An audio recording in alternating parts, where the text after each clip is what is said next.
Chairman recognizes himself for an opening statement. July 13th was a terrible day for America. We all agree spirited debate, fighting for what you believe in, are part of what makes this country the greatest nation in the world. But the First Amendment and robust political debate are not consistent in any way with violence. What happened in Butler, Pennsylvania was a tragedy that took the life of a good man, Corey Compertor, leaving a wife without a husband and 2 daughters without a father. Others were injured, and of course, former President Trump, by the grace of God, survived the assassination attempt. There are a lot of unanswered questions about the security failures that day, questions about decisions made before the rally, questions about actions during the rally, and questions about statements made after the event concluded. Prior to the rally, why was the president's security detail denied requests for extra resources? Why weren't all the buildings secured? There were a finite number of buildings that needed to be secured. Why wasn't that done? Why was the president allowed to walk out on the stage when there was a suspicious person on the property? During the rally, what exactly happened between 6:09 and 6:14, those critical 5 minutes? We know from briefings from the director and the deputy director at the FBI and other information we've gathered that at 6:09, the shooter was identified on the roof. At 6:10, the counter-sniper was notified. Counter-sniper teams were notified about the shooter.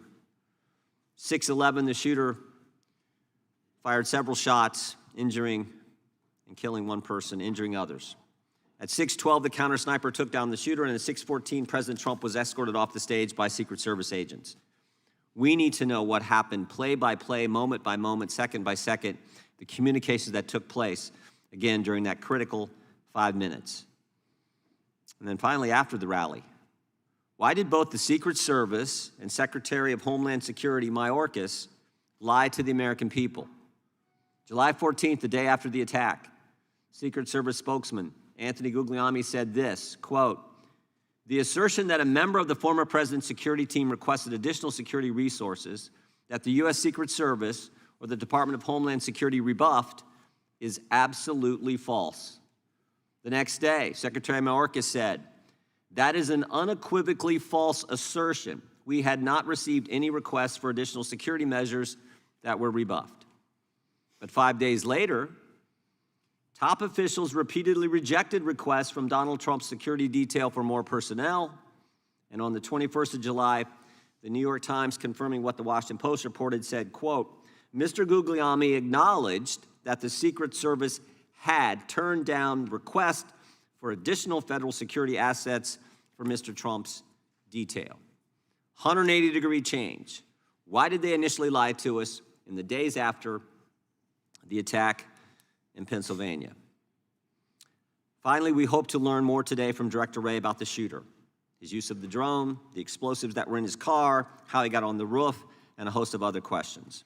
It is our hope that Director Wray's testimony can begin to give answers to the American people about all of these questions and concerns.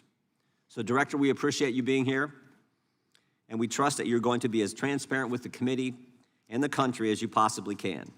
And I'm sure you understand that a significant portion of the country has a healthy skepticism regarding the FBI's ability to conduct a fair, honest, open, and transparent investigation. And that skepticism is based on what they've witnessed over the past several years.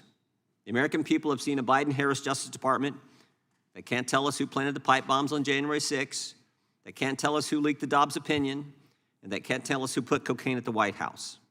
A Biden-Harris Justice Department who raided President Trump's home, Biden-Harris Justice Department who worked with social media companies to censor Americans, Biden-Harris Justice Department who let the country believe that the Hunter Biden laptop was misinformation when they knew at the time it was authentic, and maybe most importantly, a Biden-Harris Justice Department who retaliated against whistleblowers who came to this committee and spoke to us about these issues.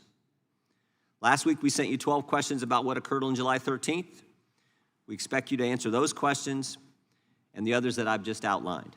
And again, we thank you for being here today and appreciate your willingness to answer the questions that the committee is going to have. And with that, I would yield to the ranking member for an opening statement.